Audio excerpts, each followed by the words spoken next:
wanted to give you a lecture on how to write a good paper. Again, make sure that you've downloaded all of the lecture notes for this and that you're following along that way. But this is a big issue to think about. Is you have what you believe and you have what you think, and you have the other person, and what stands between you sharing with what you think with the other? It's your ability to communicate well. It's good communication, which is why in colleges and seminaries, many assignments are centered around writing. And if you want to be a good communicator, you need to be able to write well. So I want to give you some tips to write a good paper. This will help you to be successful in this course and any other courses that you're taking. Hopefully you'll take this to heart. In any kind of writing assignment, I'm never trying to trick anybody. But if you're a poor writer, your grade's gonna reflect that. If you have a poor use of grammar mechanics, if you don't organize well, your grade's gonna reflect that, and you're responsible for that. And you care about your grade probably a lot more than anybody else does too. And so you should be careful when you're thinking about how can I be a good steward of this class, of the time, the money I've invested into this. Okay, so make sure you have the lecture notes for this, and let's dive into it. Writing a good paper. The first thing that you need to do in writing a good paper is to answer the question. Whenever you're writing a paper for a course, typically there's some kind of prompt. It's in a syllabus or in some kind of handout. It's in a learning management solution. You have to answer that question. And so whenever you're thinking about responding to a paper, I've seen this tendency a million times, a tendency to just sort of regurgitate what you read in the class. And I think there's a good instinct there in that whatever class you're taking, if you have a paper assigned for that class, you should be using class resources to write that paper, at least partially. And but a good paper will answer the question, and you answer it in your thesis statement. And I'll talk about the thesis statement here in a minute. But you have to stand back when you're writing a paper and ask yourself, am I actually answering this question? Or am I responding to the prompt? So you may have a prompt like this. Research shows that the average American watches as much as 6 hours of television each day. Do you think this is too much? Write an essay convincing readers to spend less time in front of the TV. So when you answer that question, you should be able to say, Americans watch too much TV. And I'm going to prove that with evidence, and I'm going to back it up with a good argument and whatever you're going to say in your paper. But you have to say Americans watch too much TV. That's answering that question. Do you think this is too much? Yes, it's too much. That's really simple as it is. That's a yes or no question. Do you think it's too much TV? Okay. Another prompt might be something like, some people believe that students aren't learning enough in high school. Should school standards be higher? Explain your answer using specific reasons and examples. You say school standards should not be any higher because raising standards leads to rises in anxiety and suicidal tendencies among young people. You've answered the question, okay? You answer the question, and that's a key thing. Whatever the prompt is asking you, please just answer it. In courses that I teach, I'll often ask a question like this. State and defend your view of Christian ethics by appealing to biblical and philosophical theories of ethics. Now, that's not going to be a yes or no answer for that kind of question, but it still is a prompt that you need to respond to. So this is where you would say something like, my view of Christian ethics includes virtue ethics, deontological ethics, and a view towards consequences. And this is backed up through the Old Testament, the New Testament, and through good philosophical reasoning. You've answered the question, okay? You've given your view of Christian ethics in a single statement or two. Okay. Answer the question. The next thing we should talk about is paper format. I think students often, when they have a paper that's due for a course, they just start writing. And gosh, what an awful and painful way to respond to anything. I want to teach you something that is just really helpful to me. I learned this when I was in AP US History. Shout out to Mr. Jerry Rouse from Thunder Ridge High School. My AP US teacher, or my AP European teacher is actually where I learned this, AP European History. And this is a really simple way to write a good essay. Think of it this way. You have an introduction, a body, and a conclusion. Okay, that's probably not rocket science for any of us, right? Your introduction needs to have a hook in it. And that doesn't have to be a beautiful hook. Don't try to get cute or cosmic. Don't try to say, since the dawn of time, people have thought about philosophy. Just a hook is really a single sentence that says, why is this topic significant? Why should a reader care about what you're going to write? As a writer, you should care that your readers are going to care about what you're going to say. So you just got to have a simple hook. And I would say if it's really hard to figure out one, this is something you can leave out. But it's a good idea to have one. Don't let it be really long, though. Introductions need to be short. Gosh, how many times have I read papers where an introduction is a page and a half long for a 5-page paper?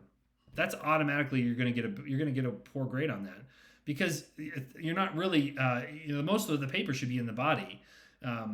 Don't have your introduction be that long. Really, introduction should be a paragraph. In longer works, if it's a 10, 12-page essay, maybe it's a page long. If you're writing a book, introductions are going to be longer, of course, but gosh, just take a really simple paragraph length. That's a paragraph, 7 to 10 sentences. Paragraph length, give a hook. Then you need to give a thesis statement. A thesis statement is where you're answering the prompt. You're responding to the question. And a thesis statement is where you're going to make some kind of claim. So somebody says, is 6 hours of TV too much TV per day? You're going to say, yes, indeed, that's too much TV today, and I think that's the case because of X, Y, and Z. Okay, and that's a thesis statement. You just say, my view is this, or the best view of Christian ethics includes this, this, and this. A thesis statement is where you're making a unique claim, and that's a claim that answers the prompt. Following a thesis statement. Oh, and let me say this about a thesis statement. If I can't find a thesis statement in a paper, I don't know what my writer is trying to argue for. And if I don't know what my writer is trying to argue for, it's difficult for me to know whether or not he or she responded to the prompt. And if I don't know whether or not he or she responded to the prompt, I have no inclination to give them a decent grade on that paper. If you're ever worried about whether or not somebody knows you're writing a thesis, you can italicize it. Some professors prefer you not do that.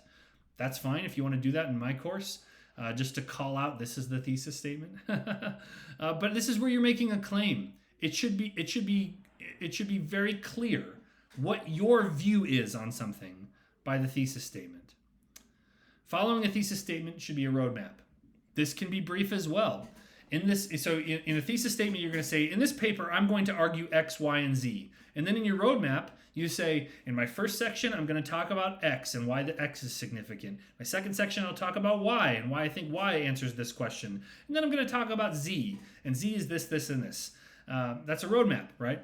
That's just a simple way for your reader to understand where you're going to go with your argument. I've had so many papers that just ramble on and, there's a new paragraph and they're rambling on to the next thing and it's not clear where they're going to go. Remember, what you should be interested in writing a paper is whether or not your readers can understand what you're going to say and how you're going to say it. This goes for a blog. Honestly, this goes for sermons. This goes for anything. What are you going to say? I want to give me a little preview so I know how I'm going to follow this. And it helps your readers to follow along and ultimately to understand you better. And isn't that important? Yeah, it's really important. So introduction. Again, just a paragraph long, an introduction. 7 to 10 sentences as a paragraph. All right. Then you're going to have a body. And a body should have a number of paragraphs in it. If you have a 5-page paper, the body of your paper should be, about 3 to 4 body paragraphs. Okay. 5-page paper, 3 to 4 body paragraphs. Now, these paragraphs, what are they? A paragraph is really a single thought that supports your thesis, that's fleshed out in around 7 to 10 sentences. I'll say that again. What is a paragraph? A paragraph is a single thought, a single idea, that supports your thesis, that's fleshed out in around 7 to 10 sentences. Now, why do I keep saying 7 to 10 sentences is so important? It's because there's an alternative style of writing, and this style of writing is fine. It's more for newspapers, for blogs, for online forums. This is where a paragraph really could be 1 or 2 sentences long. In a newspaper format, it's easier to follow along when there's line breaks and section breaks all over the place. In academic writing, though, that's not the style and that's not the standard. Typically, a paragraph is a very well-developed idea. It's a big idea, and it points to your thesis. So it requires a little bit more length.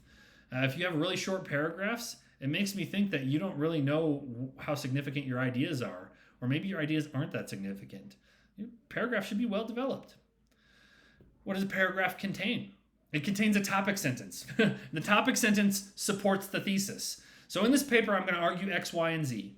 And then that's your thesis statement, right? So then your topic sentence in your paragraph is, in support of X, I'm going to argue A, B, and C, right? So the topic sentence is really just a single statement that supports the thesis, right? And it should be making, again, a claim. It's kind of like a mini thesis statement in a way. It's a topic sentence. It tells you what you're about to read in the paragraph below it, right? Any paragraph should have some kind of topic sentence in it. And then following a topic sentence should be a piece of evidence or reasoning that supports the topic sentence. So again, you see how support is kind of trickling down here? You have a piece of evidence that supports the topic sentence. I guess it's trickling up. Doesn't matter. It's a piece of evidence that supports the topic sentence. That topic sentence supports the thesis statement. In a solid paragraph, you're going to have 2 to 3 solid pieces of evidence or reasoning that are going to support your topic sentence. You're going to have 2 or 3 of those. Now, if you had 4 or 5, or if you had just one really solid piece of evidence that took a little while to unpack, that's great. That's wonderful. But in general, when you're writing an academic paper, think of it that way. Think of I need to think of 2 to 3 pieces of evidence. Now, each of those pieces of evidence should be backed up by research that is documented. And by documented, I mean you've cited it in your paper. So whether you're citing through footnotes, if that's the standard for a course, or if it's for parenthetical citations for that kind of course, you're going to want to have a couple of cited, documented pieces of evidence. That shows that this isn't just your opinion. It shows that you've actually done some research on this. And so I wanted you to keep that in mind. When you're thinking about your paper, you have to think about what resources are supporting my thesis, if any. I need to do some research to figure out how to support this thesis. If my thesis is unsupportable, then I need to change my thesis. If I can't find good evidence for what I believe, I should change what I believe. You need to cite it too. Citation is important because it shows that you recognize that there are people that are bigger experts on these issues than you are. And if you're the expert, then why are you even taking a class on this stuff? All right? You're not the expert, obviously. And that's okay. There's nothing wrong with that. You just want to be able to cite your research. Now, again, you're going to have a solid paragraph with topic sentence, a couple pieces of strong evidence, and you're going to explain why those pieces of evidence are strong. That comes out to around 7 to 10 sentences. Now, if you had a paragraph that was 5 sentences, one that has 12, that's fine. That's fine. I'm just saying in general, think of it that way. Think of it as like, hey, am I really developing this thought enough? Am I really backing up my topic sentence? Is my topic sentence really backing up my thesis? Just think critically about your own writing. Then finally, you should have a conclusion in your paper. A conclusion should be short. You don't have to make these cute either. You should restate your thesis. In this paper, I argued that X, and you restate your roadmap, and I argued it by pointing to this, this, and this, and here's why this is significant. You reassert the significance of your argument, and it's over. Conclusions can be a few sentences long. They don't have to be long and well developed, but you should have them. You should have them so that your reader remembers, oh yes, that's right. Their main argument was this, and they proved it by saying X, Y, and Z. Okay, yeah, and this is significant. I'm glad I read this paper. Right, so conclusion. Now I want to talk about documentation. Whatever course you're in, there's going to be some kind of standard of do I use MLA, APA, Turabian? You're responsible for that. Typically, it's stated in a syllabus, but a common problem that I see all over the place is that people just mix and match citation styles all over the place, and it's a big mess. And I just want to say, like, you're responsible for whatever the documentation standards are at your school, and it will look bad if you are poorly citing things. And the thing is, there's not really any excuse, because let's say you're reading a book that has multiple authors and you want to cite it, and the standard for your course is, let's say, MLA. Well, all you have to do is type into Google MLA book multiple authors, and you're going to get a million hits that are going to explain to you how to cite that kind of stuff in MLA. If it's like a specific edition that you should be using, just say MLA 6th edition or whatever it is. This is such an easy way to lose points in a paper. In courses where people have not documented their sources well in a paper that I teach, if they're not using the style that I've put in the syllabus, that's automatically they're going to lose 10 points for that kind of stuff. Because there's no excuse for that. You don't have to be smart to even do that. You don't even have to have done the reading to do that. You just have to make sure you know how to do MLA or APA or Turabian or whatever it is. You're responsible for that. Okay, another thing is that in a lot of courses that I teach, my students will make reference to sacred texts like the Bible.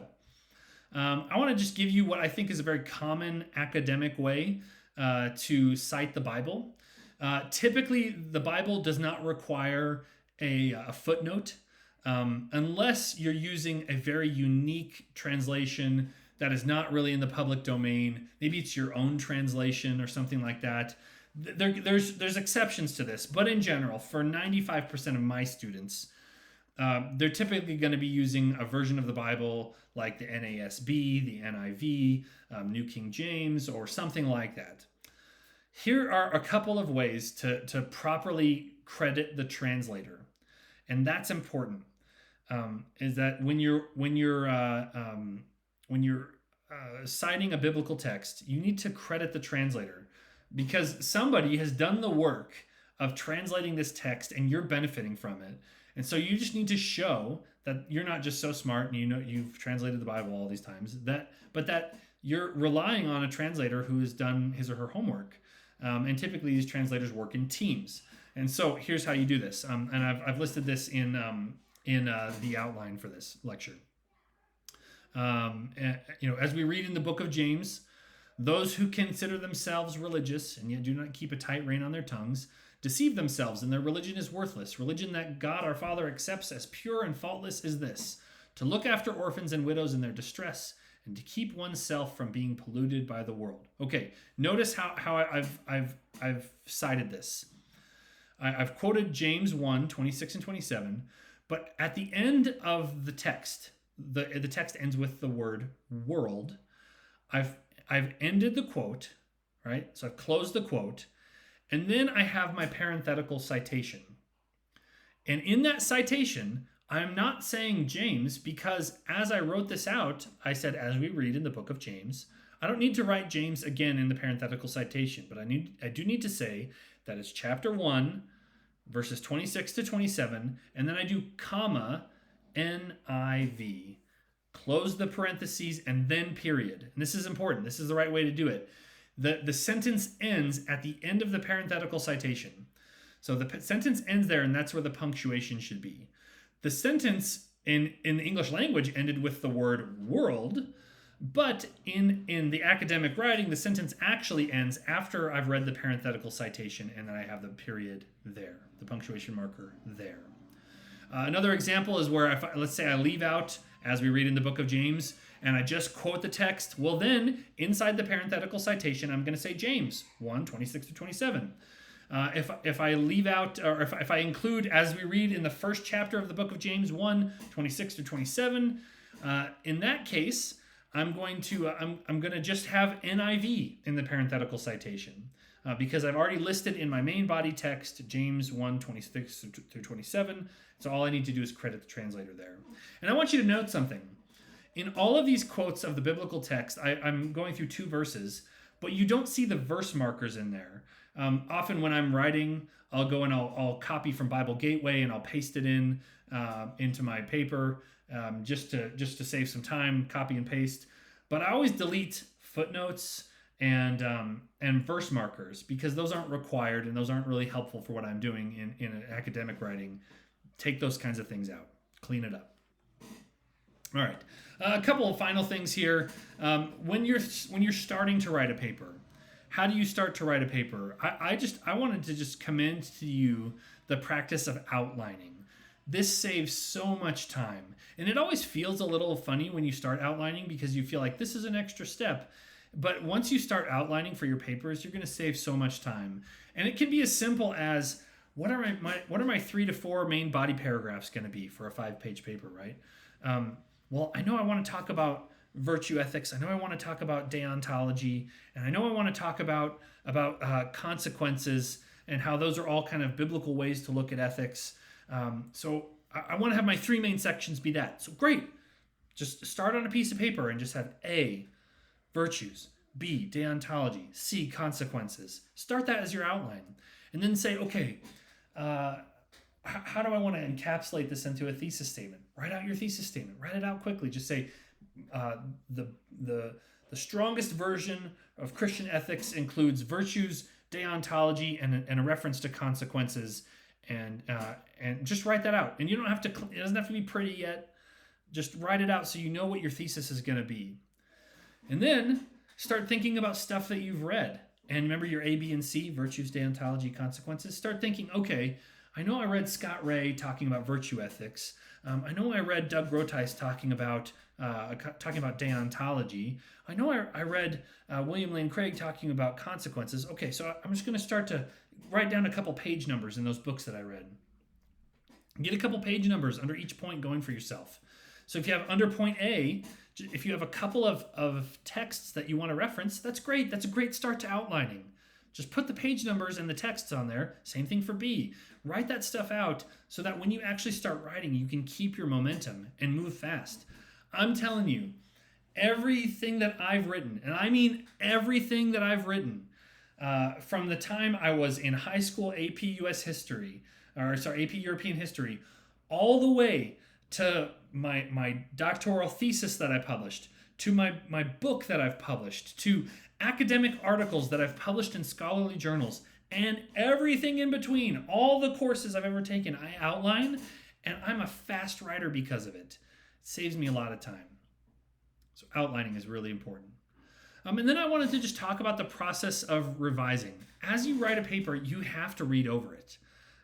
At the very least, read over something before you turn it in. I think that most errors that you would have in a paper are not because you're a bad writer. It's because you didn't read over what you wrote. For everything that I write, my wife reads over it. When I was younger, before I was married, my dad read over it. Having somebody else, like a peer revision, is hugely helpful. Run a spell check on it. Read it out loud. Oh, this is so huge. Because when you read something out loud, you will recognize that what you said didn't make sense. I've had this happen when I preach before, where I'll listen to a recording of my sermon and I'll be like, that wasn't very clear. And I didn't notice that when I was writing my sermon, when I was outlining it and writing it out. I didn't notice it when I said it in front of other people, but when I heard it, that helped too. So maybe have somebody else read it out loud to you, or read it out loud to yourself. You'll learn that sometimes you don't make sense on things. And again, it's not because you're not smart or something. It's just writing is hard, and if it was easy, everybody would do it, right?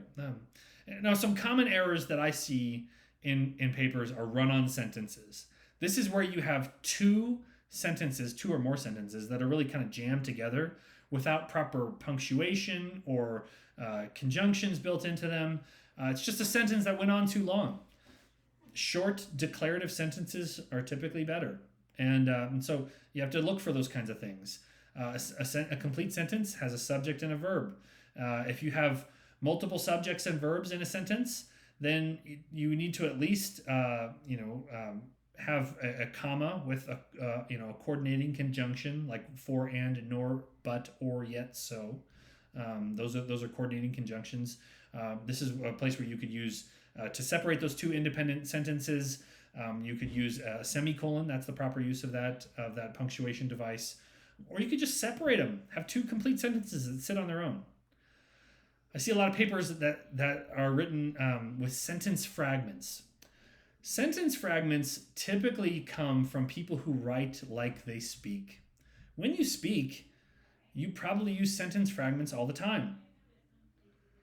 Um, but when you write, you need to make sure you have a subject and a verb in every sentence. Sentences that don't have subjects and verbs are sentence fragments. There's other ways that things can be sentence fragments too. I'm not going to teach you all that stuff, but that's a common issue that I see. Also, misused punctuation. People are using commas and semicolons all over the place. Like they're just sort of used, just kind of by preference. Like I'm just going to throw some commas and some semicolons in here. Those are typically the two that are misused the most. Also, dashes are misused a lot. This is the kind of stuff that if you misuse punctuation, it leads to run-on sentences and it leads to sentence fragments. And so, a really good book on that is Eats, Shoots, and Leaves. It's an award-winning book. It's actually really funny. It's a really funny book about punctuation. It is. It's actually really hilarious. It's full of jokes and stuff. Eats, Shoots, and Leaves. It's a good one to pick up. Subject-verb agreement. This is where your subject might be singular, but the verb that you use is a plural form of the verb. A great example of this is the word none as a subject. People will say, none of us are free. That's actually incorrect. None is a contraction of no one, and it's a singular subject. And so the verb needs to be singular as well. It really is none of us is free. I know it sounds funny to say it that way, but that's the proper way to say that in English. None of us is free. And so if you have subject-verb disagreement, it makes you look like a bad writer. And of course, a very common example that I already pointed to is paragraphs that are too short. Just know what style of writing you're doing. If you're writing for a blog or for a journal, for a blog or for a newspaper, short paragraphs are fine. If you're writing for an academic paper, a scholarly journal, for a book, have better thought out paragraphs that make a larger claim, that take some development. And again, that's not always the law, but generally it should be the rule that you live by. Okay. Well, hopefully this is a helpful introduction to writing a paper for you. Happy to help with anything as you're writing papers for this course. God bless you as you do that.